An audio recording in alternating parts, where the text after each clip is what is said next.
sippin', I'm sippin', I'm sippin', I'm sippin', I'm sippin', I'm sippin', I'm sippin'. Sippin', I'm sippin', I'm sippin', I'm sippin', I'm sippin', I'm sippin', I'm sippin', I'm sippin'. Here we go. The fly they had on. I see you. Fly shit only. Hey y'all, I'm sipping with sippin'. Here we go. I'm so glad I was recording that time. Cause this is Sippin' with Sammie, Sam Malone, Barstool, Rug. If you ain't sippin' with Sammie, you ain't sippin' right. Get your fucking life together. And I got South with me. Yo, I'm in my building.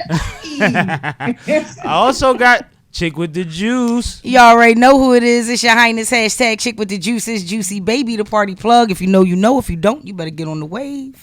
So we got the Fly Girls settled. We got them. And on the line, I got two of the OGs, man. I got DJ Trell and Panama Ran. Hey. Thank you. Thanks for having me. Nah, pleasure, gentlemen. How y'all? Good, man. I'm ready. Sippin' with Sammie with the sippin'. Oh man, that's beautiful. What is that? You got some poison. Everybody got poison. I'm gonna do it too, bro. Right. I'm gonna pour 2 glasses. I'm gonna pour 2 glasses. You gonna be ready? You better give Keisha a glass. Is that the key? Yeah, it's key. She gonna get. You know what I I'm mean? gonna say, because you can just do a double shot if it was on me. Yeah, I'm with it. You know what I mean? No, now that we drinking, man.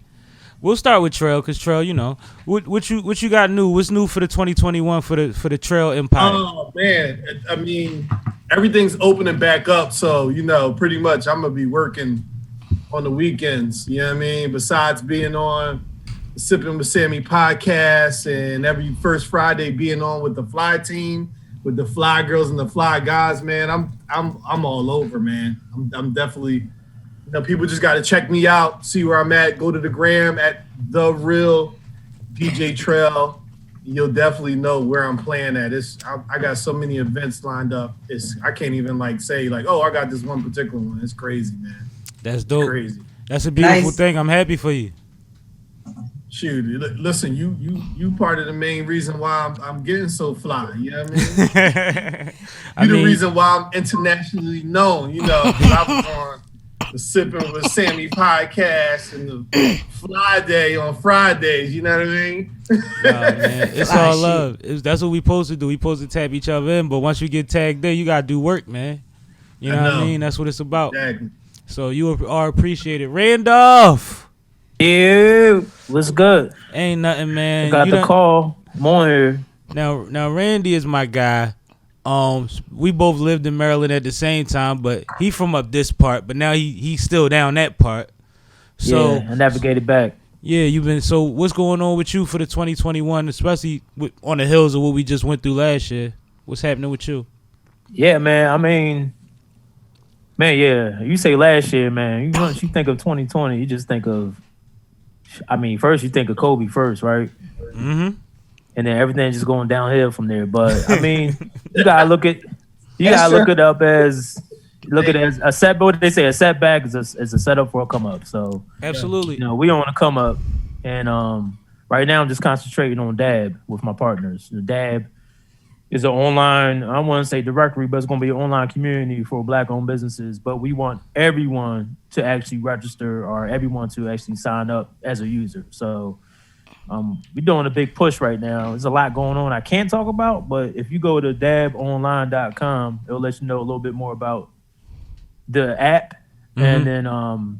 And then from there, you go navigate to the actual beta site. Mm-hmm. And then you can sign up your business and then give us feedback. So we're moving along with that. Technology, man. This year I want to expand it to helping out spread the knowledge. Right. Because we have a digital divide, in our community. Absolutely. Not only do we need equipment, we also need the knowledge. Somebody needs to teach. Each one teach one. We need to teach these kids how to code. So that's true. You can see where you see this world. All this world is revolved around applications, and that's why this world is so close now. Because you could just reach out on your laptop and hit somebody up in North Korea or South Korea or wherever, and down under. So if we're not part of that game, we're gonna lose. There's a problem. So we're gonna lose. You can't win if you ain't in. We're gonna lose. Right, we're gonna lose. I mean, they just launched a new rover to Mars, Yeah. and all I look at sometimes is everyone that's actually in the building. So when they sitting there and they clapping hands and everything, everybody that's they're sitting in them seats on them rows. I don't see really hardly no representation of us. Now I know we in the building, but I don't see it. So And only the ones that's in the seats is the only ones that's gonna have access to such. So whether we in the building or not, if we ain't in them seats, we ain't in the seat. we're not in the seat. Nope. You know. And also, I say sometimes we don't see it because I never if you watch Hidden Figures, I didn't know about the and this is Women's History Month, right? So it's upset I don't know her name. I'll pull it up and make sure I mention it. But I mean, there was the women black engineers that were at NASA, and one of them actually wrote the equation to or came up with the algorithm or equation to get to the moon. So and it shows you things that we don't know. That shows you how much you're capable of potentially, because like their brains was like computers. Mm-hmm. Like they figured out shit that we got a whole lot of shit to help us get there now. They ain't had none of that. So that just show you how what your potential could be if that's your lane, if you really into math or whatever have you. Same with teaching these kids coding. There's no telling what they could figure out. Yep. So Katherine Johnson, that's who it was. Thank you, Side. Katherine Johnson, put her out there. Now, what y'all don't know is that me and Randy have been talking for the past 2 years about teaching code to kids. We can get the computers. It's just about getting the facility to hold the computers and getting some instructors. That's the only thing that we really need. So like that, probably the hardest thing was probably the computers, but I got an N on that, so I'm not worried about that. Right. But if we can get some instructors in a facility, and we can probably get some funding. I'm sure we can get some funding. Well, tell people what to reach out to, so that if they do have some information, who to hit up. Okay, it's on Randy though. I know he's working with Dad a lot. So I mean, I don't mind giving my personal email up right now. Just or you know what, just do Dab online. Or it's rjones at dabonline.com. rjones I'll spell it because I know sometimes my RJONES, right, at dab DAAB online.com. Just email me there. Yeah, definitely. I'll reach back. Because that's something that needs to be figured out, and it's something that I think a lot of people are interested in figuring out, but they had the same missing pieces as y'all did at conception, but now y'all got some pieces. They might have the other part. Yeah. Can I just I just want to personally take my hat off to you and your team for even number one, not just thinking about this, but making it something that is in motion, because I've been saying for quite some time there's such a disconnect with everything moving so fast. COVID really put us in a situation where if you didn't use things like Zoom and you didn't use these other tools, these apps that we have on our phone, they're using them now. I found myself teaching my grandmother how to use Zoom so she can, talk to us, because it's hard for me to go see my grandma when I'm around a lot of people all the time. So I don't go visit her, but I have to talk to her and I have to contact her on Zoom. She doesn't know how to do all of that stuff. So it's important that we have apps that are easy for them to use. And like you said, even though we got the stuff, we don't have the computers or the teachers to teach the people who don't know how to use this stuff. You know how many people we had drop out of online school? We had a lot of dropouts this year. I believe it. A lot of dropouts. And I'm sure a lot of them were people who could not get to the computers, or people who didn't have the internet or didn't know how to, you know what I mean? Or people don't know how. And then the people don't know how. Their parents don't know how to teach them. And most of us are a little more smart, especially technology wise, than the generation before us. So if the kid don't got it, they not gonna get it in the house. Go ahead. No, that was it. I just wanted to take my hat off to you, because I really think that this is a dope thing. And any information that you have, please send it, and I will definitely promote it, and I will promote it hard, because it's something that needs to be heard. No, definitely. And this is I guess it's been I'm 44 now, right? So Oh, we're twins. yeah, 44. That's the year, really. Say it. But I mean, you got to go through something, right? To really. Sometimes things take off for people early. Sometimes it doesn't take off. You just got to keep pushing. That's one thing in my life. I know that. Yeah, at times, I procrastinated on some things or just didn't show up. But for whatever reason, I still had an opportunity to get back on track, and so. But these are the years, like this past year and the year before that, it's been building up. So it's something about to take off.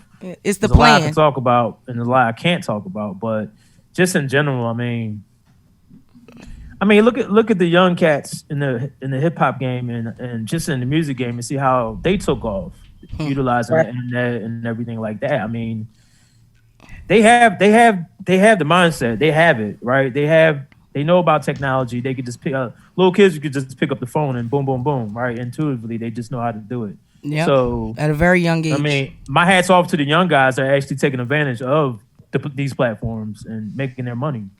It's something I want to say that's really interesting that you just really had me kind of identify with, because you just talked about like hip hop, and what I wanted to think about was the growth of hip hop, of how young hip hop is, right? And it's still growing. Mm-hmm. And think about it, to me, and somebody can correct me if I'm wrong or give it a little more information, but I want to say that like computer and technology kind of like surfaced around the same time as hip hop. If you really want to think about the late 70s, early 80s. Yep. No, so it's interesting. Yeah. That those both two are changing and evolving and growing. That's the first thing I wanted to say. But the second thing I wanted to say is that kind of what my sister was saying, I just want to shout you out, but even more so, it's so critical what you mentioned with the digital divide.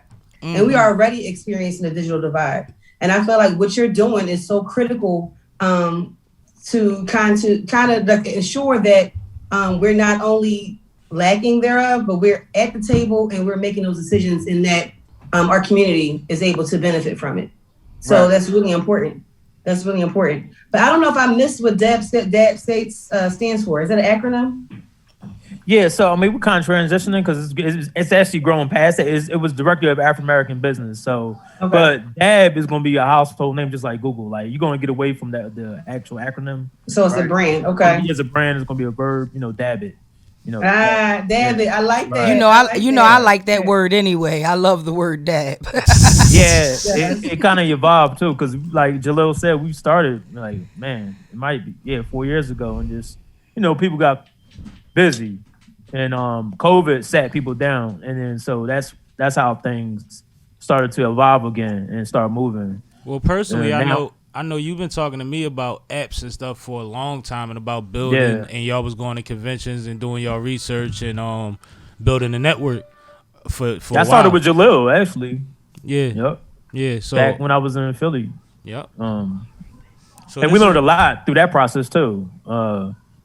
Me, Jalil, and Chris, we used to work at the mortgage company, and we just got together. We always talked about doing something with technology, and we had interviewed coders, and we had all these great ideas and everything. And from what I'm learning in this process, you can have a great idea and you got to execute, but it also comes down to having that investment dollar. Knew it was coming. Talk to him. Yeah, if you really want to get an app up and running, if you're not a super coder and you're some super, I code, but I know some young people that will spin around me, and I learned from them. Mm-hmm. They just got it, If you don't have a super coder on your side, then you need some money to get a team to make sure that dream comes true, right? Mm-hmm. And you need investment dollars. So I would say this. In this space, right now, where we're in, they're definitely trying to give a lot of money or investment dollars to Black-owned businesses. Doesn't have to be a tech business either. And all you really need is a deck. So you just need an idea, and you need your pitch deck. You need to put that together, and then come up with the business plan as well. But be honest, all you need is a deck, and you can type it up. Look at Facebook's first pitch deck or any other company, and it'll tell you exactly what type of slides you need. and you start putting it out there, and you will get, if it's a good idea, somebody's gonna bite on it. Mm-hmm. That's dope. I'm glad you said that. I think that's vital information. Well, yeah, because I think a lot of times people think, well, I can't code, I don't know how to do this app, you know, and then they get down rabbit hole of maybe getting something that's cheap, and you know that's not really going to work. You know, you really need a team that knows how to work with them databases, knows how to work with scaling the app. That's where a lot of people fall. Like back in the day, I remember, what was it called? What was Russell Simmons' social media site back in the day? It was called I know exactly what you're talking about. Me too. I don't remember the name. I don't remember the name either. Yeah, he came out with a site. He was on Steve Harvey's show, and Steve Harvey had a following. He wasn't prepared, and it was global grind. Right. And Steve Harvey's peoples got online and started signing up, and they crashed his site. And you could hear Russell in the background, all types of cuss words. He was on the phone with somebody, right? Like, why is the site going down? And Steve Harvey's just laughing. He's like, this is what I do. I crash sites. So, and that's the reason why. What's that app? Is everybody on Clubhouse? Yes. Mm-hmm. That's the reason why Clubhouse hasn't really opened up the floodgates yet, because they're trying to scale properly. And I kind of got some insight from one of my colleagues of why they're doing this, because the technology behind it, right, only allows a certain amount of bandwidth with that type of voice chat. So they're probably either trying to work out those kinks with that company, or they worked it out and they still understand when you scale, you got to scale at a nice gradual pace. You can't just boom go there like that. And Right. and I'm just saying, you got to have a team around you. You can't do it by yourself. That's all. No, word. That's important. And I think I try to do it by myself, and that doesn't work.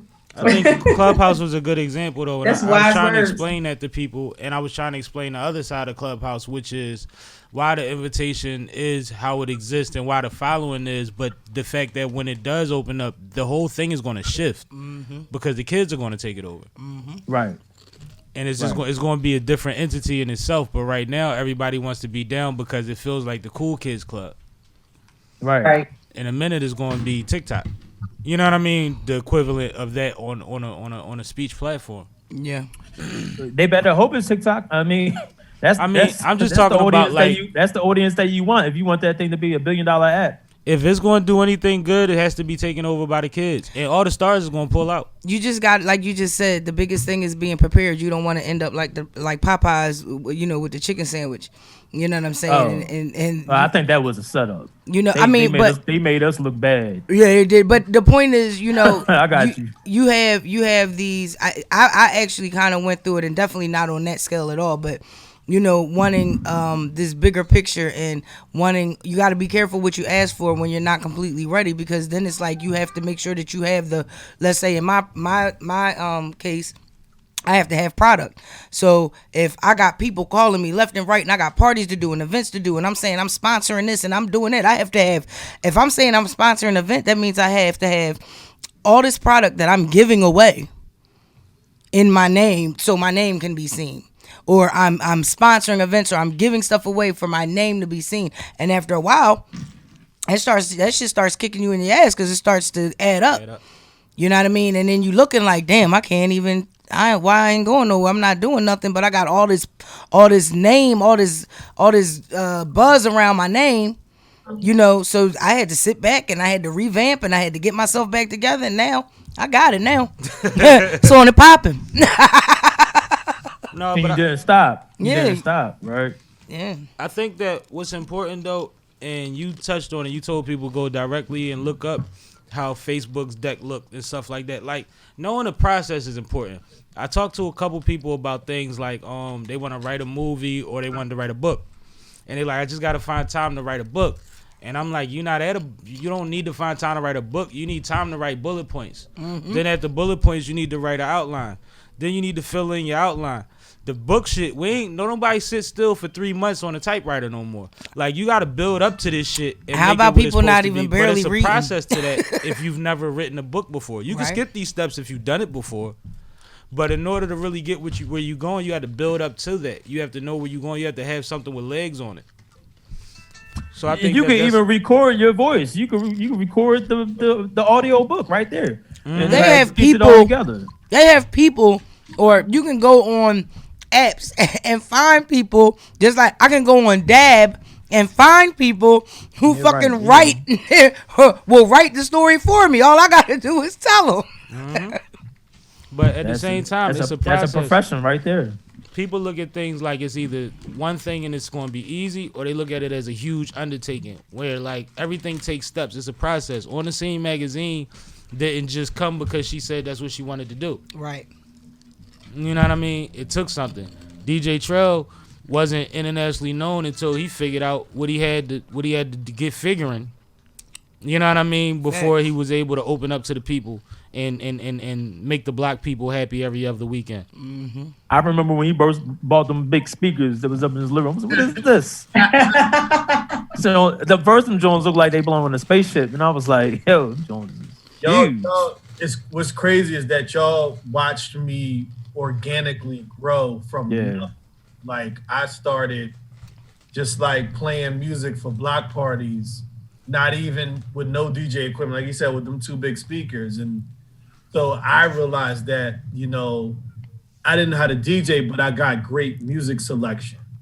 So then my next step in mind was, well, I got to learn how to DJ. Mm-hmm. So for like a year, maybe even 2 years into getting my DJ equipment, if you've been around me, I'd be like, yo, I'm not a DJ. Like I you know what I mean? Because I had a certain standard and a certain guideline where I needed to be before I could say, you know what, I'm gonna call myself a DJ. And I felt like I wasn't there, but a lot of people around me that gave me support was like, nah, you there, like you overthinking. You simplify it and just be good at your particular lane. You know, my lane was music selection and knowing what to play, when to play it, who to play it around, you know, what time to play it. Mm-hmm. And a lot of dudes that been in this game for like 20, 30 years, they still don't know music selection. They might play something funky or might play something that you bop into real hard. Then all of a sudden they play something and the energy go to zero. Fuck like, the whole vibe up. You be mad. I seen it. I fuck with a DJ that has done like, it on more than one occasion. Let me go And get I an be like, edible yo. or something. Like, what the hell happened? Like, but that's something. That's real. Like, yeah, it's steps to it, and sometimes you don't even realize that you're gonna end up where you are. Now look at where you are now. Now you got international behind your name. Hey, you got the best mentor to have, Cash Money, right? Yeah, that's my humble DJ Cash Money, who in my mind and a bunch of other people, that's the greatest DJ besides Jazzy Jeff for me. They on my Mount Rushmore, and I'm gonna put myself number 3. You know, so. But now realistically, I've known Cash for years, right? So, you know, since we've been little. So watching him and then like going to his shows, and then like I could tell you before I even started professionally, I went to Cash's 50th birthday party, and he was like, "Yo, Trell, come on up here and meet Kid Capri." And so I go meet Kid Capri while he's doing the set, and Kid Capri like started hitting me with knowledge. Like he started hitting me with like, "Listen, man," he's like, "It's a thing to this DJing. And the one thing you want to, I can remember the first story he ever told me was the one thing you always want to remember is that you up here telling a story. You gotta have a storyline." He said, "The way I rock it is I take them back, then I bring them forward." Right. So and I ran with that. You know what I mean? Like I ran with like, all right, let me go into these 50s, 60s, and 70s. You know, if I got that crowd, and let me just bring them forward and just educate. He's like, sometimes you got to educate them. Sometimes you got to throw the song that got sampled on and then throw the new song on there That's DJ shit right Yeah, there. I seen Jeff do that shit That's all funny. night. Jeff fucked my night up one night. He kept putting on samples and then speeding them up or slowing them down and then dropping the record that was sampled from it. And mind you, I'm standing right next to Questlove. Questlove is as close as she is with his camera out like a little kid. Yo, that shit was crazy. That statement right there alone tells me that you're a dope ass DJ because that would entertain me. That's what I wait for. When I hear a sample, I'm waiting for the real song to drop. You know what I mean? You want to hear the real song, but then you want to hear the Biggie version. You know what I'm saying? Like you want to hear that.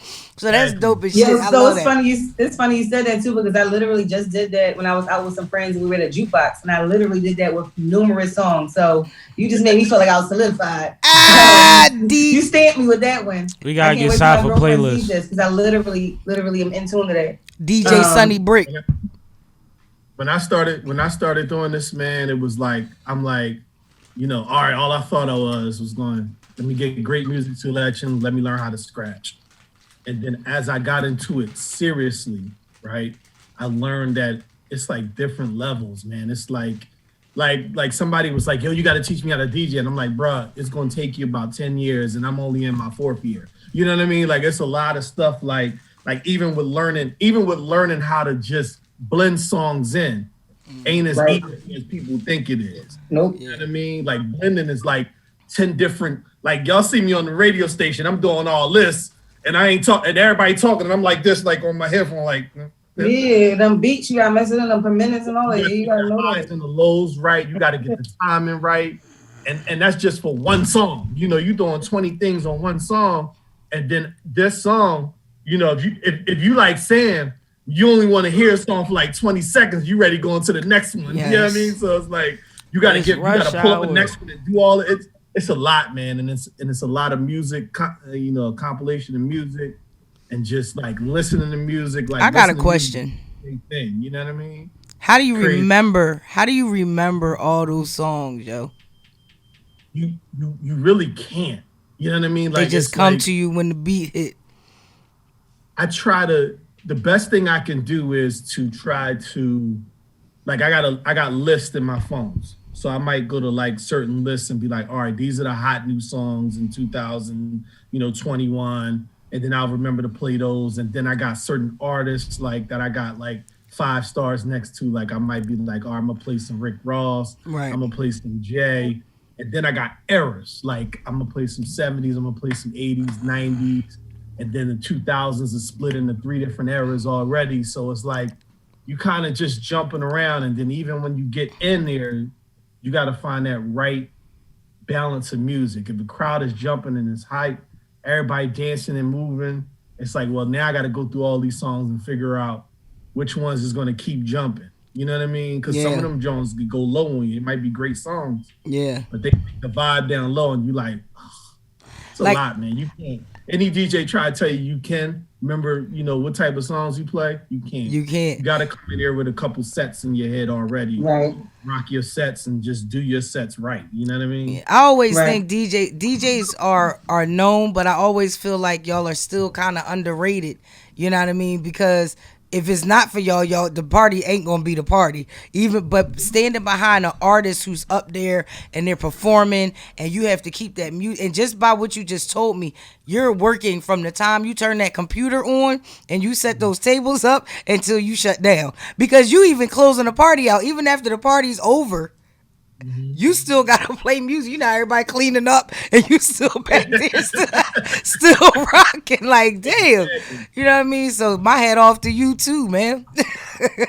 Yeah, it's a lot. It's a second gig, man. It's like, you know what I mean? I'm just hoping that I could prosper, man. I try to wherever I'm at, I try to like, talk to people and catch up with people and like circulate, me being a DJ. Like I was out in Vegas, my man was out there spinning. And I was like, yo, you got to let me get on for a set or whatever. And he's like, I'm gonna invite you back out on another date. Not this one, but I got you. And I'm like, bet, like, let me get out to Vegas and spend something. You know what I mean? Damn, man, imagine that door opening up. That's crazy. Yes. That'd be crazy. Will open up. It just, what's great about DJing? It has opened up some doors. Like I've been up and down the East Coast, man. And I always bring my equipment with me no matter where I go. because you never know. Mm-hmm.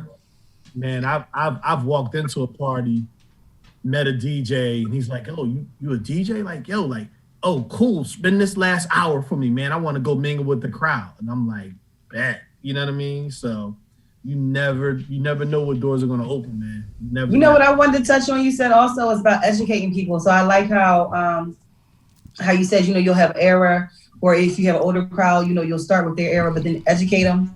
And at one time, I remember one song that I had to educate my dad on, who, he had his own newspaper, his dad had his own newspaper, and his dad had his own newspaper. So they kind of, to say that is only to say that they are not really accepting of today's music, right? No, but not. I played Story of OJ for him. That's a good one. And I knew that he couldn't get past the word nigga, right? I knew that was going to be such a hard point for him to get past. But once I let him get past it and I explained the lyrics to him, he appreciated it, and I could play that song now, right? Yeah. So it just made me think about that when you said you educate, your guests. So. Yeah, and that song, it got a lot of funk in it. So when you throw on songs like that, the old heads can relate. You know what I mean? And I try to something like that. I'll throw that joint on. It's got that Nina Simone in there. Funky with right, it. exactly. Yes, I had to use something that he was familiar with. Yeah, but it was very hard though, because my father is really like prim and proper. So he really is not accepting of the word nigga, or first of all, explicit language at all, first of all, let alone nigga 100 times. What? Well, he definitely wasn't listening to this Red Fox podcast. No, he wasn't. No, neither was an mine. hour ago. He was going off. See, yeah, he really not. My dad really wasn't. Yeah, he probably would. Yeah. My grandmother neither. That's how I would do it, because that song contains samples of "For Women" by Nina Simone. Absolutely. Also from Funk Incorporated, they got a sample in there too from one of their songs. So that's what you do. You kind of like throw that balance in on them, and then throw that in later, and they're like, oh, like wow, and they forget about all the customers and all that. They're stuck on the mind blown of like, right. Like I've walked out of parties and people like, yo, he know his music. Mm-hmm. And that's what it's really, about. It's really, to be honest with you, it's really just me looking for these samples, playing around, with the songs on my off time, and knowing how to just blend it in properly. Not so much that I'm a music extraordinaire, like I don't know every song, but it's just about just learning beforehand and throwing it in there and making it sound good. And they love it. You know what I mean? I'll get 6 minutes off of just one song. You know what I mean? So let me ask you this: how important is it to know different genres of music when DJing? It's very important, because now you're talking about money. Right. You know what I'm saying? So down. I ain't turning down no chicken because I don't know something. Yeah. I got to know everything. Yeah. Like you got people like that'll come up to you out of nowhere because they know you good now, and they're like, I need you to do my wedding. And it might be a whole different, like I did a wedding where I was playing nothing but classic rock.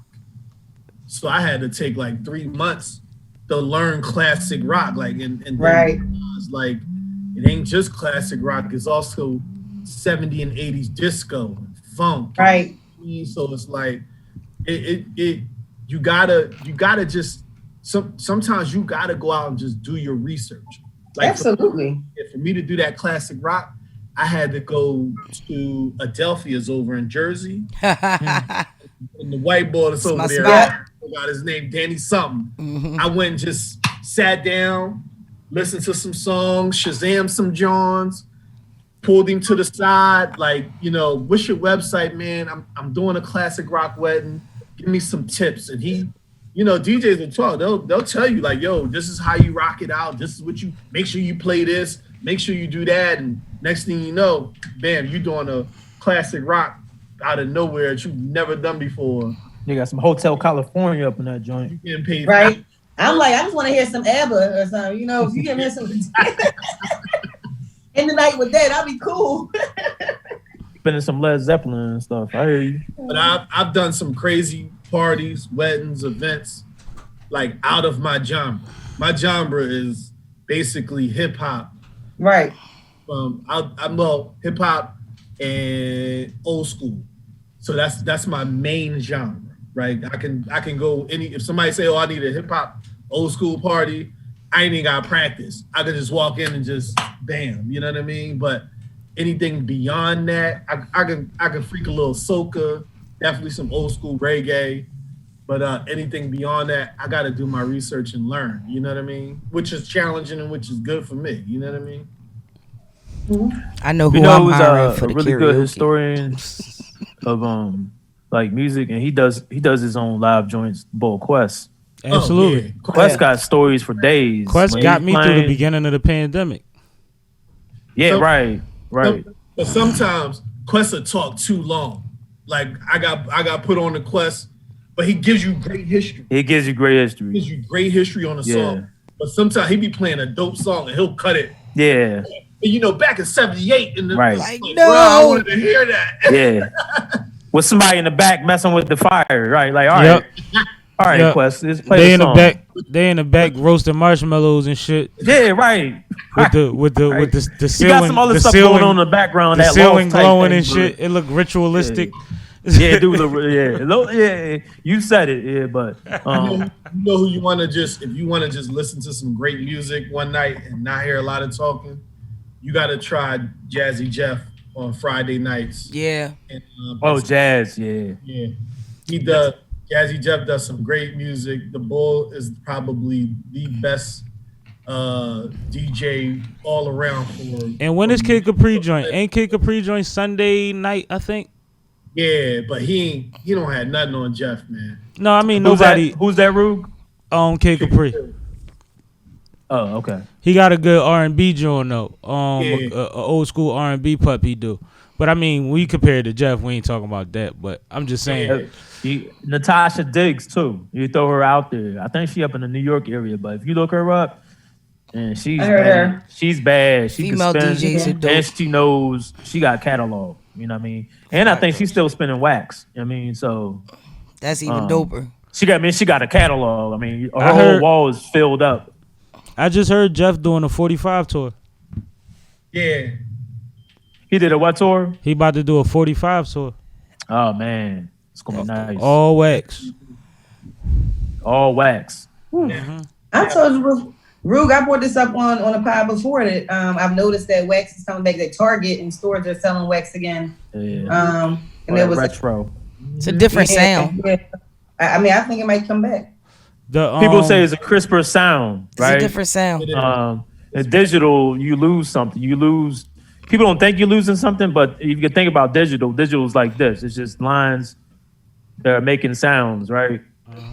So when you think of analog, which is a record, it has that continuous line. Facts.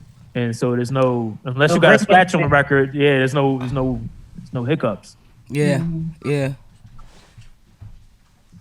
That's what always got me. Like, I don't know how them. Well, I know they scratched a bunch of records, but they always had 1 or 2 or 3 records of the same. But I know they would I know early on they were scratching some records. Yeah, they used to fuck That's one some thing. records What? up.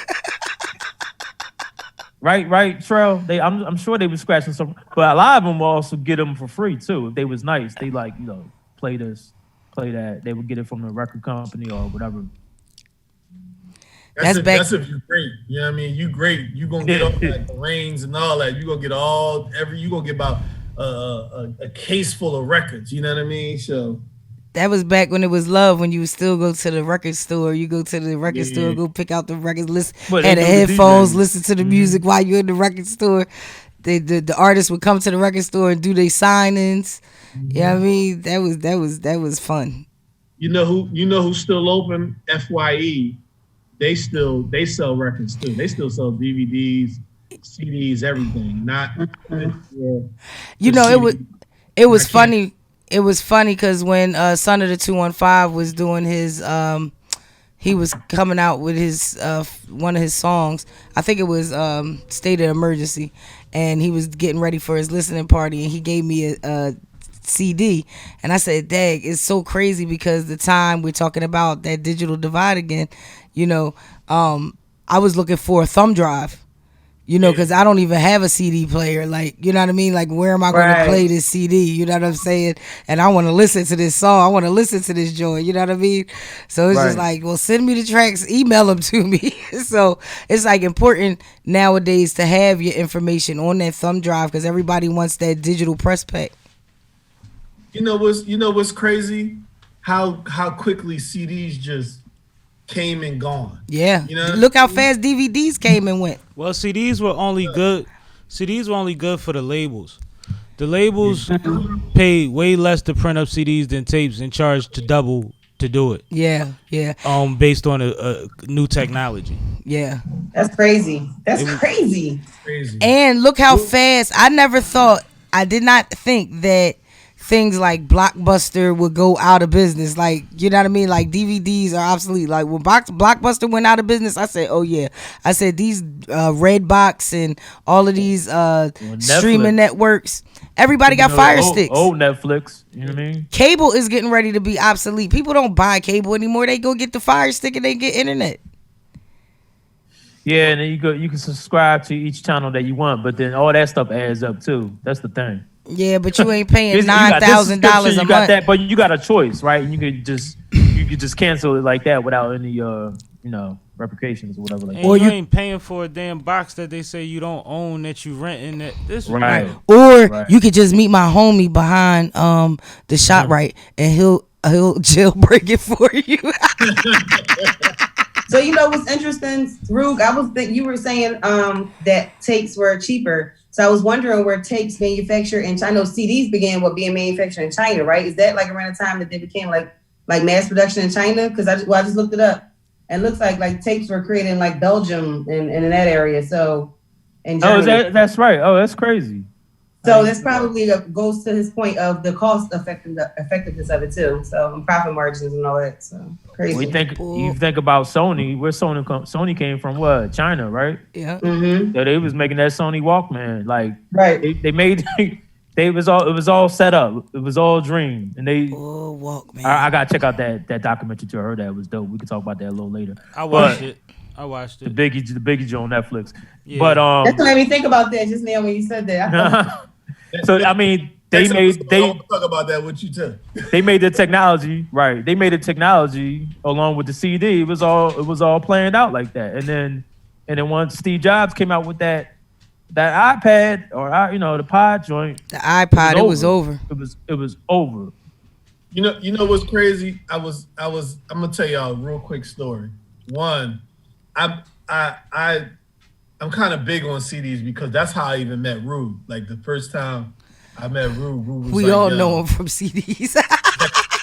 Check my music. So I was like, all right. He was like, yo, just buy my CD, man. I bought 2. Every time I see him, I always bought 2 because I always felt like I'm gonna keep one for myself and I'm gonna always give something to somebody else so you can hear. I think that's the best way to show support. That was the share button before Facebook. You know what I mean? Like, and then what's crazy is that I thought Cat stopped doing it and I'm out in Vegas on the trip and this bull comes up and he's like, yo, my man, yo, buy my CD, yo. And I'm sitting there talking and I'm like, dude said something like crazy to me. And I was like, nah, I'm cool, Chief. Like, I just want to let you know, like whatever you said, I didn't like. He said something like disrespectful, like on the low. And I'm like, if you out there trying to push yourself, why are you being disrespectful on the low? Like, because I wasn't too sure I wasn't going to buy him. I didn't even know who he was. So I was kind of skeptical, And then I said, let me tell you something, man. I said, you done messed up now because I could have liked that joint and probably paid it on my show, man. But I said, won't you just go to glocawearradiostation on Fridays, first Friday, whatever, and check our show out. And I said, then, you come holler at me. We see it. We play your CD then. Tell him to send it in for the blast of the trash it. I mean, And he got to pay for that. And that's $25. Like, come on, man. Like, if you out trying to push yourself, man, be humble. Like, these dudes ain't humble. And Drew came to me on the humble. You know what I mean? That's what I loved about him. Like, this dude got so much going on. He was a hustler. Right? I would give him his flowers real quick. This dude got so much going on. He won't let you know, but you'll see it eventually. You know what I mean? Through the people around you. And he stayed humble, no matter if it was selling. Like, I don't think Rue had to sell me any CDs. Rue Rue got classics to me. You know what I mean? He got classics to a lot of other people. But still selling CDs, still being humble. Yo, check my never too big to be like, yo, check my CD, buy a CD. You know what I mean? Some of these dudes think they bigger than what they are, and they not. And dude, you bigger than what you might think you are with all the stuff you got going on. And you know, even to surprise me, like one day I walk in the show and he like, yo, we got a Fly Girls now. I'm like, oh shit, like damn, we coming up like that. And the first thing I thought in my mind was like, they gonna fucking surpass us. They still gonna be way better than our shit. You know what I mean? Bro, I think they got one of the highest view episodes on glocawearr already. Yeah, like, I knew that from day one. When I saw all three of y'all sitting there, man, I was like, this some hot shit. I mean, it's only right. Came to me, it was like, yo, Trey, I'm gonna need you to do I'm gonna need you to come in early for your once a month Jones to do the Fly Girls. I'm like, of course, I'm gonna be right there. You know what I mean? They about to blow up and do big things, and y'all blowing us up. You know what I mean? So I'm definitely proud of this situation that I was able to just fall into, man. Just on the grace of just meeting a humble dude and supporting. And people don't realize how big supporting somebody is. Like I never asked him to do anything for me, but he was always there. You know what I'm saying? And always looked out. Say it again. And I made sure I always looked out too, because it's just something about him, man. The bull got that aura around you. You know what I mean? I think one of the greatest things about I drink to that. Yeah, I will too. I ain't got nothing to drink. But I think one of the greatest things about this team, period, is the aura around everybody. Everyone is genuine. And I think that's what makes us all vibe. And I think that's what makes the shows great. I think that's what makes, the fly day, you know what I mean? And I think we're going to do great things, you know what I'm saying? I'm honored to be a part of something great. And to me, this is something great. You know what I mean? This is an all-star team. Like we got 7, it's like the Avengers. We got like 7 individuals that can stand alone by themselves and do great things, and now you brought them all together. You know what I'm saying? It's crazy. But that was by fate. Yeah. That was by fate. I was selling juice, minding my business. That's a fact. That's a fact. I tripped into this, so I'm thankful. But don't you know how that name Chick with the Juice flows in so many different levels? It ain't even about juice. Well, that exactly. Once you start talking about the meaning of juice and what juice meant back in the 90s, you know what I mean? Well, you know what my slogan is. When life hands you lemons, you make grape juice and you let them sit back and figure out how the fuck you did it. Exactly. That's hard. Period. Mm-hmm. So while everybody's sitting back trying to figure out how I made grape juice out of lemon juice, now I'm on to the next project. Thanks. But the one thing, and I mean, fate has a lot. Fate ran me into the studio one day when it was just me and her, and we got the vibe when I first really got in tune with who Chick was. Yes. And then we both happened to have a thing for the plat, so I couldn't fucking avoid her. I kept seeing her every fucking week. That's my office. Yeah. But like, I'm intentional about my shit. Yeah. Like, I give the energy and I put people around me in certain positions that I want there because I know that they're going to be good at it, whether they know it or not. You know what I mean? Mm-hmm. And after that, then we working towards greatness together. You see what I'm saying? So none of this shit is accidental. No. It's not a thing that Randy got going on that I'm not interested in. You know what I mean? So that when I'm having them conversations with them people, I know who I could shoot them to or who to shoot him to. You see what I'm saying? Because that's the only way we're going to get anywhere with any kind of momentum. Facts. We need momentum behind this shit. Facts. So it got to be bigger than any of us, you know? Yeah. I say the same thing about Saf. When I met Saf, it was a genuine thing. We had so much stuff in common. We had so many things that, where it was just like it was supposed to be. It was supposed to be. So I'm happy about where I am, period. It is what it is. I can absolutely say the same thing. We getting mushy and shit. Absolutely. I'm looking forward to speak to Randy about a few things because you know, I kind of already know that we have some things to talk about that I'm sure On the Same magazine can be a part of and can help highlight. And Cho, from the first time I met you too, I think it's the same thing. So I want to appreciate you gave my bro some flowers. I'm gonna give him a couple little daisies while I in there too. Hey. But a part of this is all of Sam. You know what I'm saying? All of this is a part of Sam. We all an extension of, you know, their friendship and that relationship that we have. And I can honestly say that any relationship I've had that I met from him, business or personal, has always been about love. And I still have every relationship I've got from him, or I've gotten from him. So shout out to you, bro. Man, listen. I agree. Y'all all, like I say, man, everybody except for one. Everybody is starting to get exactly where and what they deserve. Facts. You know what I mean? And whether I had a part in that or not, it's what y'all supposed to be and where y'all supposed to be at. Yeah. Chick didn't know she was supposed to be media, just like I ain't know I was supposed to be media. But the first time I had Chick sitting next to me, I knew she had it. You know what I mean? I knew she had it. Now she got more shows on the station than any of us. I know. Motherfucker on 3 days a week talk about taking 2 more. Like, this shit is crazy. You know what I mean? But the network, the recording stopped. The network that she already had made the transition easy for her. But the network that she's building is like it's like it is probably for me. It makes you want to do it more. Yeah, it makes you want to figure out different ways that you could provide opportunities and you could meet more people and you could chop it up with different branches of people. All her shows have different themes, so they encompass a different guest list mostly, and then hopefully a different crowd to a certain extent, and hopefully they share a certain percentage of the crowd. So she's opening herself up to that shit. That was less than a year in the making. Like, she's done that in a short amount of time. It ain't shit that I like. Whether I was there or not, she was gonna figure that out. You know what I'm saying? Yeah. But I knew she had it. Yeah, I appreciate y'all. So, and I'm just saying that we all have our little superpowers, right? But in this regard, you are the degree of separation, right? Facts. Facts. So, but I'm glad to be that. Captain America over there. You made me comfortable with that first show. G.I. and hold on one second, Rand. One of my favorite statements I say on most of the pods is, and no one is half the battle. So that's just another little joint I had to put in. My fault, Rand. I had to put that in. No, you good. It is half the battle.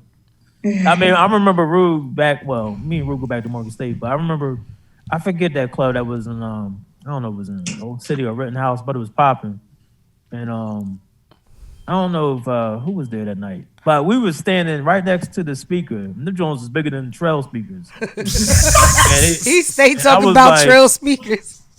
I was like, he was like, yeah, I hear the sound. I like to stand right next to the speaker. They hear the sound and different, you know, of the music and the way it shifts. I'm like, hey, I hear you, Rue, but I'm gonna go deaf standing next to this speaker right here. But I mean, that was dope. I know he really. I was like, what is he doing over there next to the speaker? And he was telling me. I was like, okay, I got you. That's what's up. Cause when I get on, I'm analyzing shit. I don't be worried about the same shit everybody's worried about all the time. Right. Yeah, I knew you was in a different space, and that's why like I came over there with my blue moon. I was like, what you doing, man? With my blue moon. But I've been in the studio plenty of times with Rube, and I've seen the progression, dealing with a number of different producers and different studios, right? And you just make it happen. I remember back in the day, I was like, man, you need to do a podcast, man. You need to do a podcast. When I finally see him do it, I was like, that's what's up.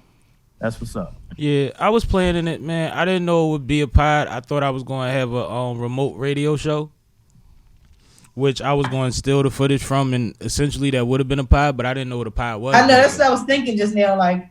I didn't know what a pod was, but I knew that I had the opportunity to have the audio on air and still be able to capture all my visuals. Right. That's the audio is the podcast, not the visual. Well, right? see, then I would have had an audio visual podcast before most people had an audio visual podcast, because I still would have had my audio under it, and I would have been, but I only would have had limited outlets like just YouTube, so I would have kind of needed the visual because it wasn't as many podcast outlets back then. Right. Okay. You see what I'm saying? But like the idea, I mean, everything happens when it's supposed to. You know, everything happens when it's supposed to. You agreed. Shit. Even DJ Too Tough one time kept asking me, "Why don't you host shit?" like just events and why aren't you a host? Why don't you? Because I took over hosting a party that my man had because he was drunk and he was entertaining people. He was hosting physically. You know what I mean? So when shit had to transition, I would get on the mic and do whatever had to be done. But it's like I wasn't chasing that shit. I was chasing other things at the time. I fell into this stuff and people supported me in it. That's what it is. Fell into it. So I support people in what they doing. Shit, I tell people all the time that Keisha a fucking dope ass DJ. You get Keisha between a certain amount of years, she'll kill that set. Exactly. Real shit. That's what's up. You know what I mean? Like you right, man. Sometimes just fall into shit, man. Like I fell into DJing. It wasn't something like I woke up when I was like 10 years old and was like, I'm gonna be a DJ and get crates and shit. It just was like when other people see stuff in you, that's when it starts to hit you. My best friend was like, every year at a block party, he was like, yo, you need to get DJ equipment. I'm like, man, get out of here. You know, then next year, yo, you gotta get DJ equipment. Man, get out of here. We got 4 years into that, and I was like, you know what? All right, dude, just to make you happy, I'll get DJ equipment. You know what I mean? And then, right, I literally would say 2 weeks after getting my DJ equipment, I get my first 2 gigs. Wow. And then next thing you know, I'm like, every weekend I'm doing something. Mm-hmm. And I'm like, am I either am I that cheap or I'm that good, right? So then I said, let's see. Raise my prices up. I'm still getting booked. I'm like, yo, are you really that good, dude? Like, decent. Yeah, you know what I mean? So I was like, after like a year, I was like, I got to take this more seriously. It has to become a profession. And then that's when the research and the studying and all that began, and realizing that I got to use the people around me. You know what I mean? And then just meeting up with Rude and then getting on the show and then, you know, meeting up with people outside of that. It just compounded different relationships. And, yeah, I just kind of just blew up out of nowhere. And I'm like a local blow up. Like, I'm like it puts great money in my pocket, you know, but I'm just local. Can you only imagine when the years to come as we move forward and we move out this pandemic, how everything now is in place? Because if you look at the last 4 years, it wasn't no fly team on Fridays. You know what I'm saying? It was just the fly boys. Now it's a fly team. Now we all grown into our own different things. Now you got on the scene. Chick got so much shit going on. I can't even her and Paulie Baby and all the other stuff going on. And it's like we got so much content on just for this one group. Like we can do great things and platforms. Yeah, somebody gave us a national TV show and they'd be like, hey, we need y'all to come on 7 days a week. We got it. Where's Mona Scott? Crazy, you know what I mean? Well, what I just see, what I just see on your site, about them 3 brothers that have a channel. Absolutely. I just saw that. So I'm like, up in Lancaster, yeah. These are the people, they're in Lancaster? Yes. They're up the street. Yes. These are the people we need to be in contact with, you know. Facts. I mean, black people have so many different avenues. We just have to bring it to the forefront, and that's what Dab is going to do. You know, I'm not knocking any other app that's trying to do it, but it ain't like Dab. I'm trying to tell you right now. Yeah, because as long as I know my options, I'm gonna work within what's available. You know what I mean? If everything that I see that makes sense, I try to figure out. So the more, you know, knowledge is knowing is half the battle, you know. Right. And I just want to go what you were saying, Rand, just in regards to, you know, being knowledgeable about the things that are going on and how Black people, we have a lot going on. We're very resourceful. And that just goes in the back of the building of this country moving forward back to our roots. Like that's just within us, right? That's just within us. But it's just important. And with all that's going on, this is the time, if none other time has been a better time. No time is a better time, but this is the time for us to make sure that we make that known, make our voices known, which is why we all are doing what we do. The reason that I'm wearing this hoodie, shout out to my bro for wearing the hoodie. You know, it's just the reason that we do what we do. And we just got to make sure we maintain it and keep on pushing forward. No, that's real. And I mean, go ahead, Troy. You know what's crazy, man? We got so much different influences on things is ridiculous. And my daughter, man, I texted her yesterday, and she was like, "Dad, I just want you to know, a lot of my friends are listening to you on Instagram and on your show on Fridays." And I'm like, "Word?" Like young kids, you know what I mean? And then she says, now I asked her the other day, I'm like, "What are you gonna be when you grow up?" She's like, "I'm gonna be a neurosurgeon." I'm like, "All right, cool, great." She broke it all down to, "I'm gonna be a neurosurgeon. I'm gonna go to Canada. I'm gonna go do my school for free up there." And I'm like, "Man, like you got it all like planned out." It's mapped out, right? Yesterday, she says, I said, "Yo, baby, what you doing? I just got back. You know, how you feeling?" "Dad, I'm doing great. Guess what I'm doing?" "So what are you doing?" She said, "Dad, I'm making beats right now." Wow. I said, and she's like, "Yo, I'm about to get on. Me and my girlfriend's about to get on their own podcast, right?" So I'm like, "Bet." Like you know me in my head, I'm like, "So what you need? You need some cameras. You need let me know what I need to go to Amazon. I got the podcast equipment in here. You want to come over and use the podcast equipment?" I'm like, that to me was like, if I've ever been proud of something, that's the most thing I've ever been proud of in my life, to watch how we influence the younger generation, how they look at us and say, "Okay, there's something great going on. I want to do my own thing." You know, and I believe with the coding thing, and I believe with what we do, you know, as a team here, man, we can influence a lot of young people to do great things. That right there was a dope statement, because after Nunu's event, my daughter suffers from some depression and anxiety, and she started painting. She didn't even notice she could paint, but she realized she could paint. And she has become very dope at it. Not only has she become dope at it, but the other day, a good friend of mine came to the house with his brother, and they bought $500 worth of her paintings. Wow. Which that's big. It was really dope. But which is crazy is he told her, he said, this could have easily been $1,000 sale. He said, "You underbidded yourself." He said, "But I'm going to teach you how to, know your worth," because her paintings are awesome. They're really creative, and they are hand done. So, but what she said to me after the event, she said, "Mom, like, you're really dope." She said, like, "You really are dope. Like, I really, like, you're my mom." Like, my mom is dope. So I said, "Oh shit, I could die now. Like, I don't need nothing else in life. Like, my daughter's 24. She told me I'm dope. That's all I need in life." And it's funny. Real. My daughter went to Lincoln.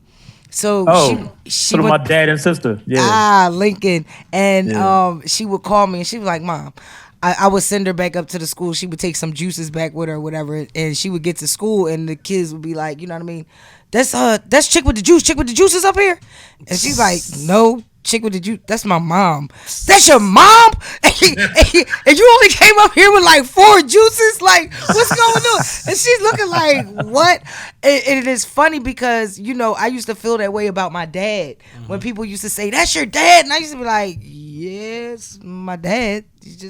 He's just a dad." That's what dads do. You know what I mean? So, like, it amazed me that to see how she looked at me, and I wasn't, the corny mom, or, the mom trying to be young. I could have been anything in her eyes, you know what I mean?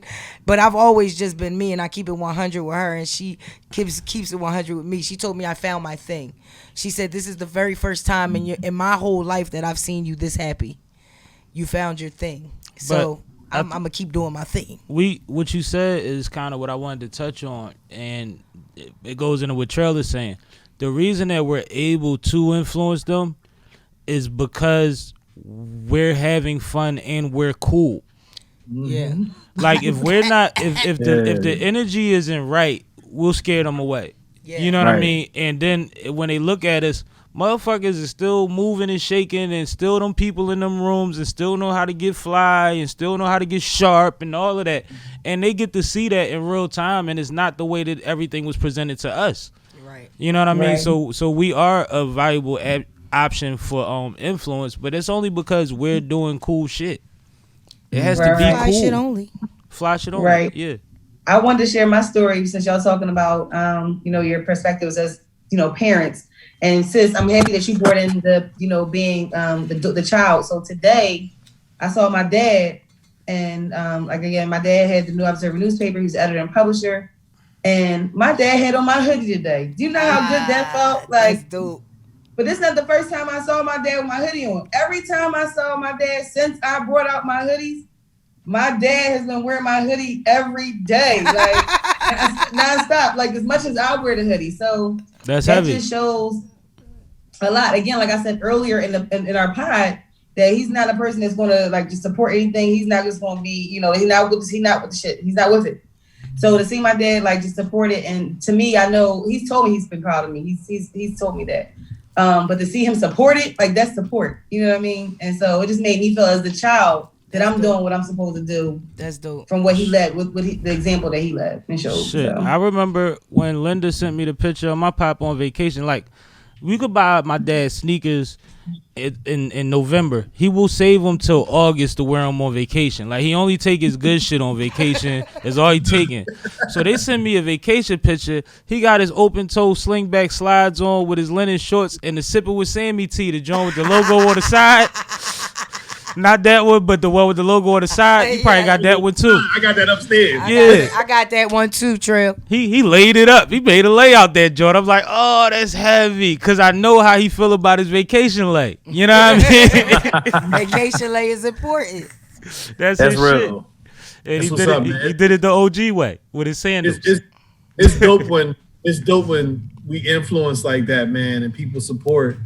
And shit, like you said, man, it was dope hearing that from my daughter, like how great I was to her. You know what I mean? Like that totally that feeling you felt, I felt that too. I was like, wow, I'm cool as shit now. My youngest daughter, you know what I mean? Like, She put me on. You know what I mean? She's like, Dad, when she said, Dad, my friends listen to you and follow you on Instagram. And first me, I'm like, oh man, I don't want no little kids following me, right? But then the second was like, oh, that's dope. Like I'd never known that I was influencing that, you know, that genre of people. You know what I mean? Like it's like, so now it's like when I do things, I gotta look at things differently and how I flow, and you know what I mean, and what I need to do to set the next person up, especially with our kids. Like our kids got to get set up. Right. Well, it's all about consistency, because you already are a good man. So whatever you do, you got to consistently grow and consistently be that good person that you are, because that's what they're looking at more than anything. They understand the world in a way we never understood it. You know what I mean? Even down to vices and things like that. Like, they not tripping off of none of that shit. What they really worried about is the fact that everything that they've seen has been fake and people lying. They see under the veil. Like, you know what I mean? The same shit I used to get in trouble in elementary school because I didn't like American and world history and shit. Like, these kids really not for it. Like, you can't lie to them about what happened. So that's how they treat their relationships. That's why we have a disconnect with them in the streets, because people are like, well, they don't listen. They're not going to listen to you the first time you say something to them. Why should they trust you? You have to consistently talk to them. You have to consistently show them that this is what's cool. This is what's dope. This is what's being grown is. Everybody will tell you about that old head up they block that wasn't married or was a widower, had his couple little honeys in a Cadillac. Yep. He carried himself a certain way. You see what I'm saying? And we got to be that in these times. Not necessarily. Regardless of the woman, but I mean, but be that guy that the young guys look up to and say, I remember he was always cool. He kept it decent. Fact. You know what I mean? My bad. Go ahead, Randy. No, I mean, guys, understand a lot of these kids, and I'm not trying to say every kid comes from a broken family and stuff like that, but a lot of them bad. do. Yeah. And all they seen is people coming in and out their life, and telling them what they want to hear in the moment. People tell them what they want to hear to get what they want out of them, and then they just using these kids. Yep. Yeah, that's horrible, because that's our blood, that's our kids. Yeah. And I understand. I understand, because I had conversations with a few people, like, you know, because I'll be the first one to step out there in my neighborhood. If I see something that's going on that ain't right, I'll say, hey, what y'all doing? You know what I mean? I'm like, we ain't doing this. And I'll shake their hand and everything. They're like, that you gonna shake our hand and try to scold us at the same time. Like, that's I'm gonna tell you who I am, but I'm also gonna tell you ain't doing right. I'm gonna respect and you. I respect you exactly. And I respect you, right? Yeah. And I'm gonna tell you my name. I'm gonna shake your hand, and I'm gonna say, oh, this right here though, you ain't gonna be able to do this. So this is our neighborhood. You want to keep it upright. But the thing is, it's just, man, there's so many legs to it, man. What the disconnect is. And many, but we don't start without communication. And that's the problem. You know what I mean? We don't start. We can't keep saying that they're this and they're that, because when the shit hit the fan, like I keep saying, they the ones that started that shit in Baltimore at the Freddie Gray. They the ones that stepped up in these last couple instances that we've had nationally. They the ones. So we got to talk to them and see what they on. Well, it's that's always going to be the They young got the people's fresh movement. legs. Yeah, I mean, if you look back at the Freedom Riders and man, they was some young people, man. I don't know why people thought they was 40 or they was 50 or 30 something. No, they was high schoolers and some college kids. You know what I mean? Going down Birmingham, Alabama, and some of them didn't even come back. So you know, we got to disconnect from our history too. You know, and that's absolutely because we just gonna go ahead and we're gonna keep going in circles if we don't learn from the history. Yeah, yeah. Well, but thing, if we don't tell them, if we don't teach them, if we don't make that initial, like you said, Rude, that initial contact and a second contact and a third contact with them, so that now they comfortable and now they might have their ears open, right? But you got to give them something. You can't just take from them. You got to give them something to build on. Yeah, absolutely. And that's the thing. You know what's crazy is that Rude he has the perfect outline in place to do that. Like how do you communicate to these kids? Well, you communicate several ways. You can communicate through the podcast, you communicate through the show. The show is nothing but up and coming artists. So everybody's young in that field and perspective. And then it levels off to the podcast where they can get information like this, where it's raw and uncut. You know what I mean? It ain't cookie cutter. It ain't, mainstream. It's like, they speaking some real shit. You know what I mean? And for us to influence younger kids, man, that shit is great. My favorite thing is crazy huge. Fact. You know what I mean? My favorite thing is being able to say when people get up there and they're like, yeah, because can I say that? And we like, you can say what the fuck you want. People like, can I curse? I'll be like, please, please cuss. Remind me that I'm not on FM radio right now. Yeah, we want to know what you're feeling. We want to hear. And that's the thing, kids feel like, or not just kids, but the younger generation feels like they have to sugarcoat. You ain't got to sugarcoat. Come talk. Be who you are. Well, that goes to the conversation we had earlier when South was talking about having a song experience with her father. My mom is the same thing. Whether it's watching the pod or listening to music, once she hears curse words, then she tunes out of the conversation. And when she started watching the pod on a regular basis, and she was saying, I love it, but if you just didn't curse maybe, or didn't curse so much, and I'm like, Mom, sometimes you gotta just know that words are words and just listen to the rest of the conversation. Period. Right. It's hard for the old school. Because we're not on here unnecessarily just letting the fur fly, but we're also speaking freely. You know what I'm saying? And it's a difference. Hey, Rube, do you consider yourself an artist anymore? Yeah. Not so much that you're not an artist, but you got your hand in so much different shit. You know what I mean? Like, you saying I don't go to the studio enough. I know. I'm going tomorrow. Nah. I'm already booked for tomorrow. I think you truth be gotta see the both C's. Gotta see C's. Yeah. I gotta get my performance track together actually, but yeah. If you ever sat down and just looked at your catalog, you're really you're outscoring a lot of these mainstream motherfuckers. Like I've sat and like just searched your name and title, and I can just run a fucking whole playlist all day. I appreciate can't do that with a lot of people. But then you got your hand in so many pots. Like it seemed like as soon as you got into podcasting and hosting, it's like, dude, it's like this is your lane. You know what I mean? Like how do you that being an artist and then being everything else? The misuse of the balance comes from my original intention. I've always been able to rap. I've never necessarily wanted to be the rapper. I built a lot of my network as an A&R manager, just a supporter of other artists behind the scenes. And then it got to the point where it was like, well, you know, artists are flaky sometimes. And you wind up with this network and you like, well, what I'm gonna do with it? And I'm like, well, shit, I'm still young looking and I can still rap. I know how to perform. I know everything I've been teaching these motherfuckers. Cause you know, I've been grooming artists too. So it's like, I know how to do all of that. I know how to take pictures. I know how to talk to people. I know how to like do all of that. So I just put myself in it. But once other things, by the time the media came about, whether that was radio, which it was one point where I was internet radio, FM radio, and my podcast, it was like these were all brand new. And I was at a point musically where like I could change your session if I'm in there. I kind of know my way around the studio at this point. You see what I'm saying when it comes to recording music? Not saying I'm the greatest, but I know how to build a record. So like I started focusing my energy. It was like basketball. It was like I treat everything like basketball. It was like I find something I like, I want to keep doing it until I figure it the fuck out. Which means I got to do it probably earlier, later, and more often than everybody else does it.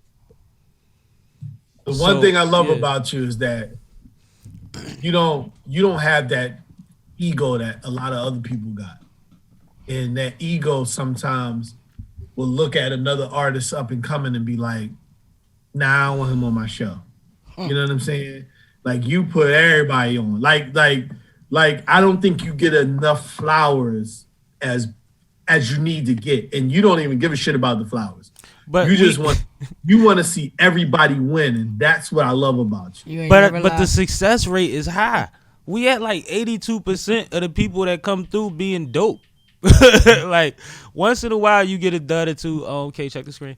Once in a while you get a dud or two and some crazy shit, but like that's not often. And like just like what was alluded to earlier, those times when the music is playing and I'm sitting back there and I'm in them artists' ears, I'm having real talk with them.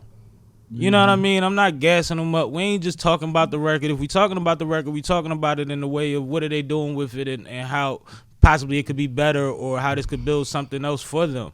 You know what I mean? I had a conversation with a young lady, Miss BBB, recently, and she was saying something about the hip hop music and the influence it has and the fault that artists are at for certain types of music that they make. And I told her, I said, well, I know one of my favorite songs is Dickies and Ladders. And no, I ain't coming to paint a house. But when I talk to the artists, we're not talking about that. It ain't a construction conversation going on. We're having constructive conversation. And in a little bit, when his situation changes, when his opportunities start looking like something, his music will reflect that. Yeah.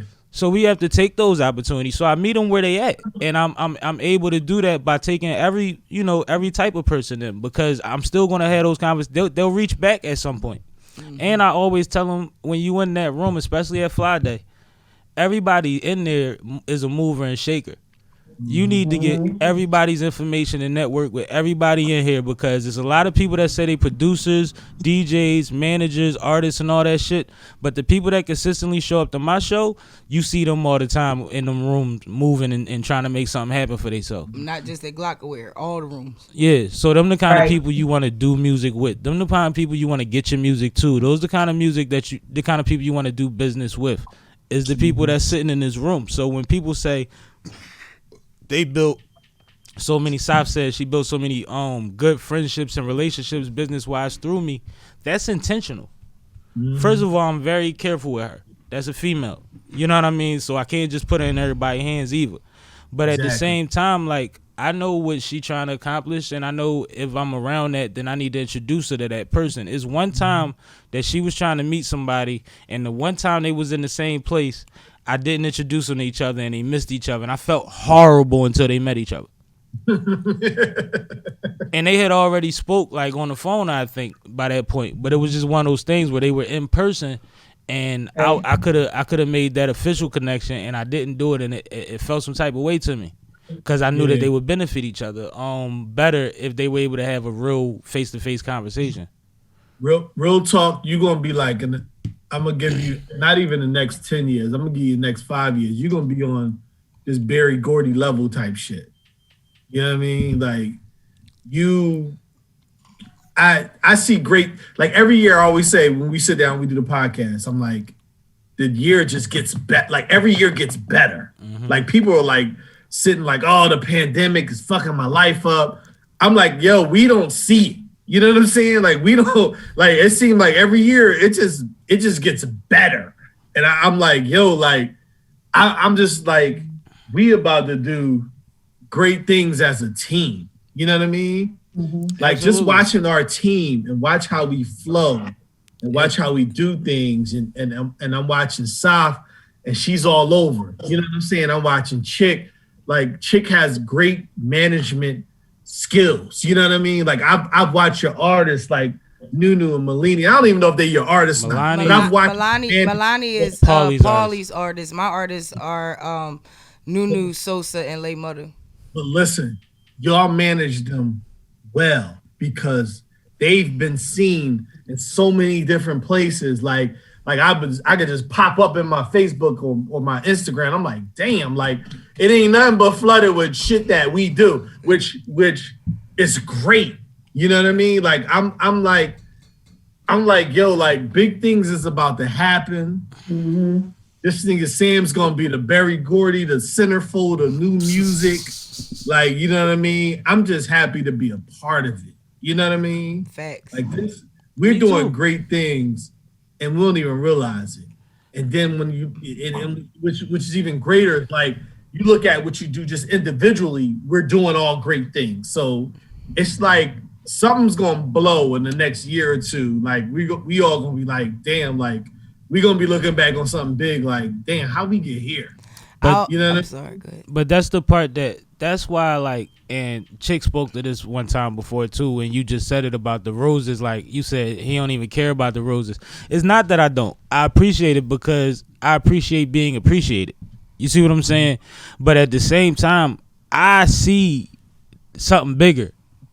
Like I'm still waiting on something else before, you know what I mean? Like I still see something else. Like there's been a lot of accolades. Kay just got a new accolade, new something to put on under her name, you know, that happened for her this week. That's heavy. That's fly girl shit, and she'll announce that when she's ready. But it's like we've been in multiple newspapers, on the news, in magazines in a year. And all of that is cool, but it's not right until everybody is situated, everybody's getting paid regularly, that helps us do these things. Because at this point we have a lot of people that volunteer their time or that work at a scale that should be heightened if we could help that. You know what I mean? Like I would love to see heightened. I would love to be a way that Toucan made more money. Yeah. You know what I mean? And I'm sure in a lot of ways I am, but like, yeah. We're all, and that's crazy because when you get a different team around you, like, you know, you might have one team around you, all they want to do is party, and they might, you know, that might be one thing. But then when you got people around you that are pushing you for greatness, and you have people that are around you that are going, when you got a table, I'm not, this is me personally.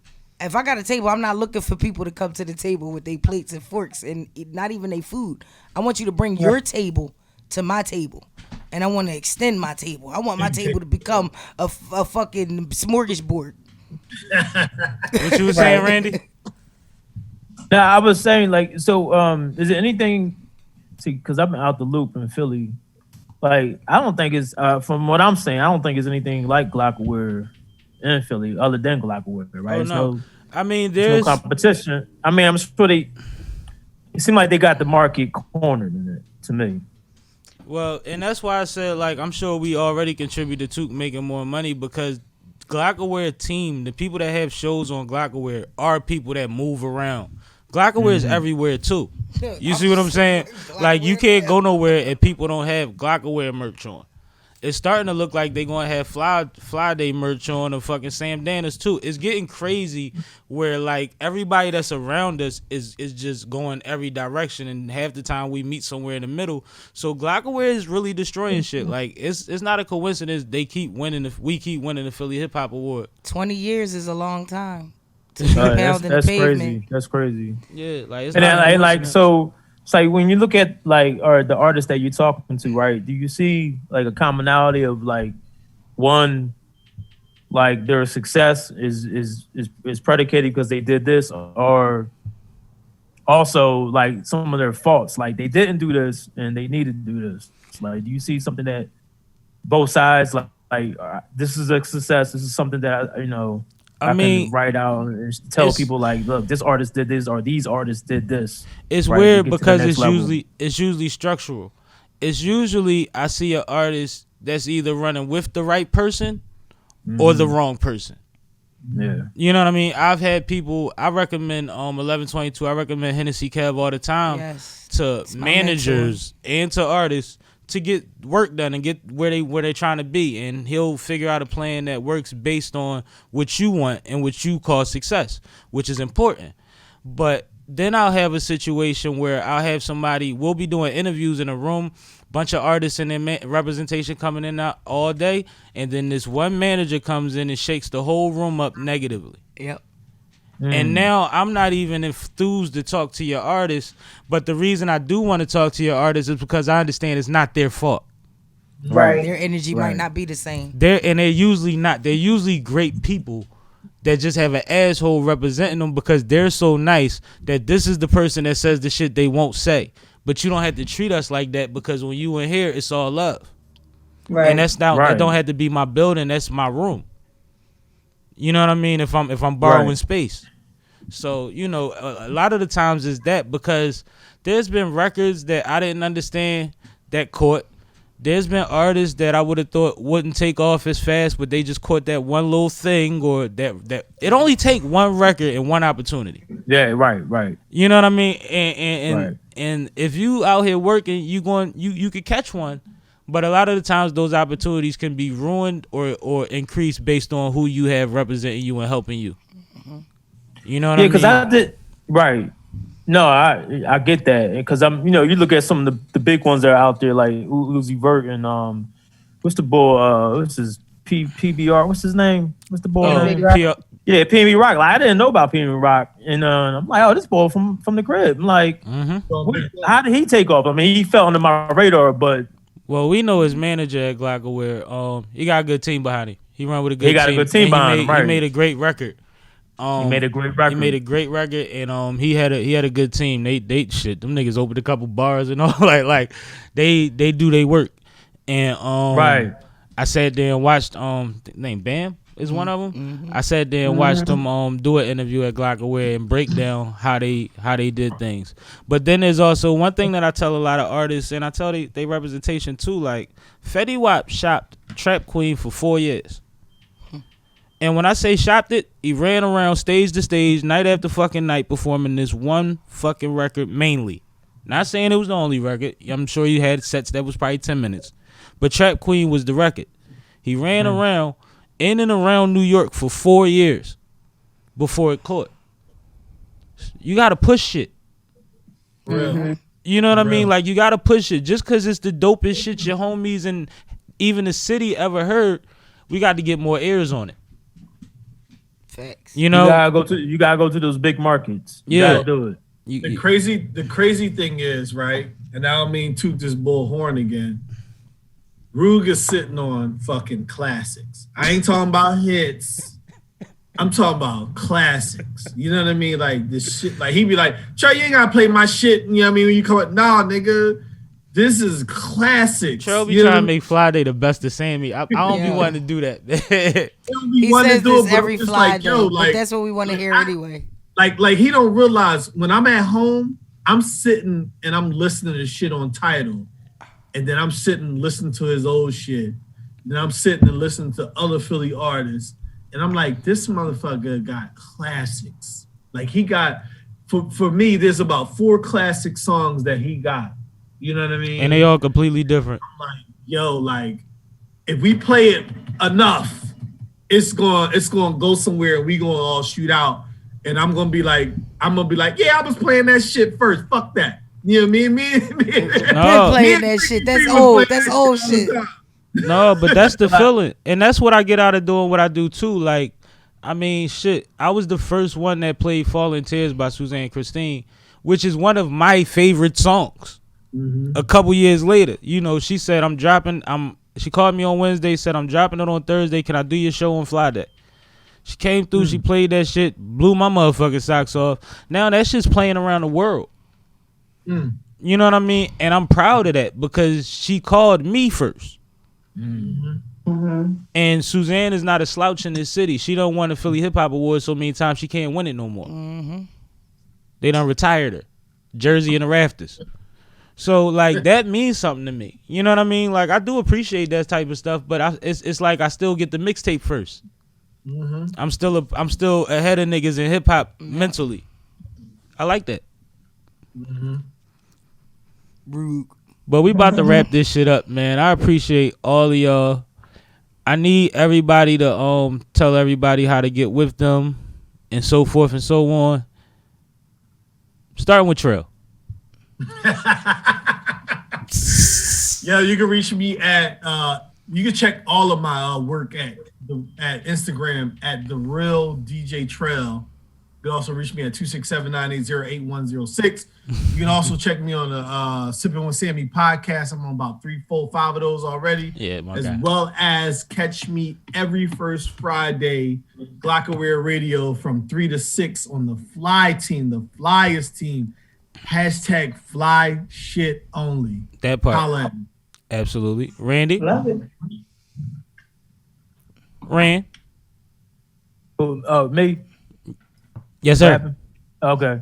Yeah, just like I said earlier, just hit me on my email if you have any questions about some tech, and I could steer you in the right direction. And then go. So that's rjones@dabonline.com, and then go to dabonline.com. Check out what we're doing, and yeah, that's it. You know, let's just keep it funky, keep it moving, help each other out. Each one teach one.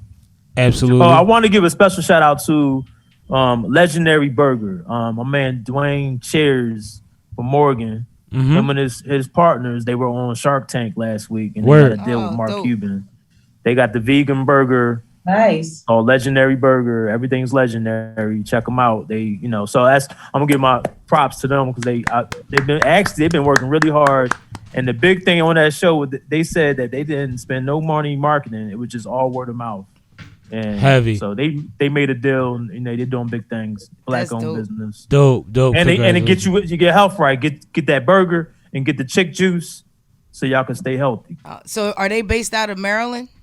They are. Yep. Oh, you got to give me their Hanover, information because Maryland. I travel for food.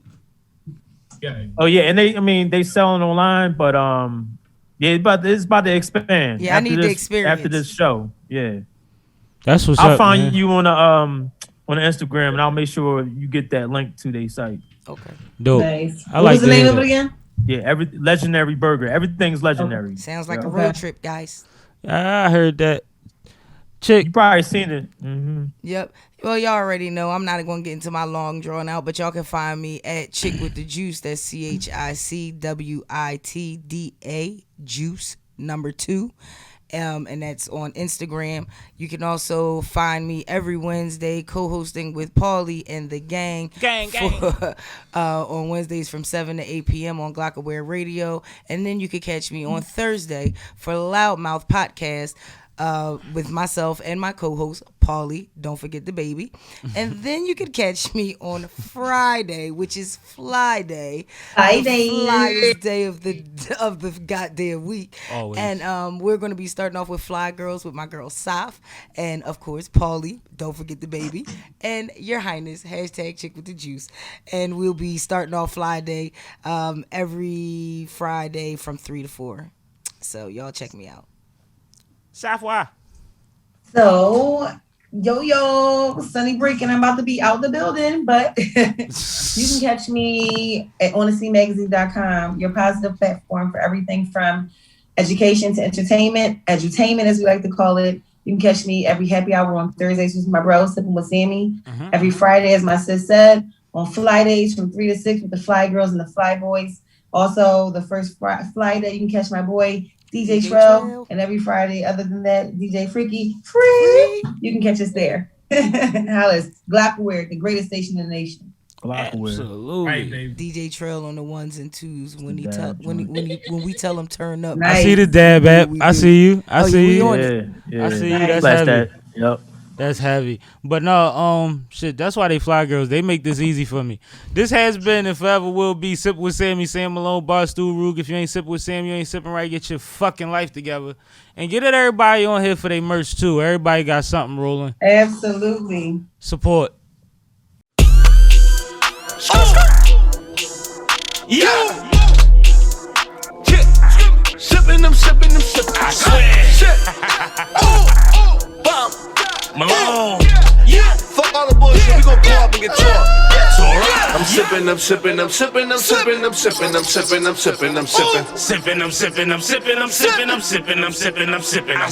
Tonight we gon' go get drunk. Tonight we gon' go get fried. Jump in the wheel and slide. I don't give a fuck about a DUI. I'm sippin'.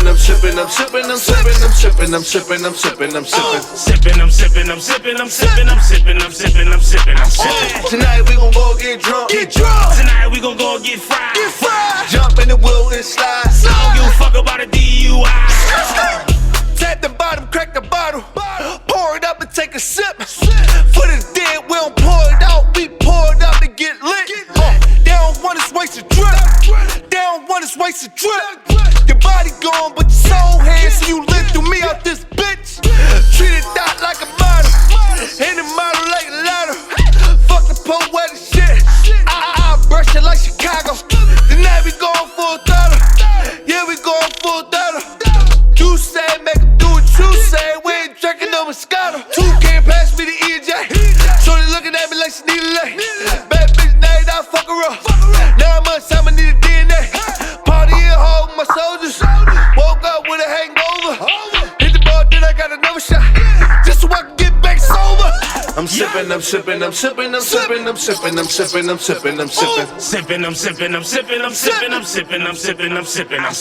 Tonight we gon' go get drunk. Tonight we gon' go get fried.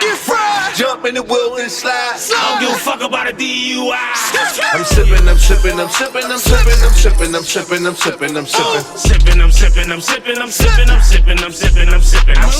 Tonight we gon' go get drunk. Tonight we gon' go get fried. Jump in the wheel and slide. I don't give a fuck about a DUI. You sippin' with Sammie, a bomb with Bruno, uptown rock stars. Long as you know my bar tab, long as war and Uno, cause I cop shots for every broad that you know. Street fan kept it street. We send shots, they send shots back. I ain't even peep. Bottles popped up, so we popped that. Blame our baby, just pop that. Put that leg high, then drop that. Smoke trail in my top back, let the whole ad watch her top that. Like where is your top at? Can you top that? Can you cop that? Should charge niggas across the room, getting wasted off my contact. Been the man before contracts, command the stages, I rock facts. Drunk her under the table house, she sipped the shop, then lick cock sack. Now she need a contract on contact, that's my word. G-Shop, she resides at, them fly boys done fried that. I'm sippin'.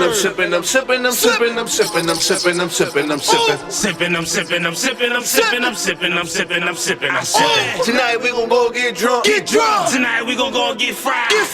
Jump in the wheel and slide. I don't give a fuck about a DUI. I'm sippin'.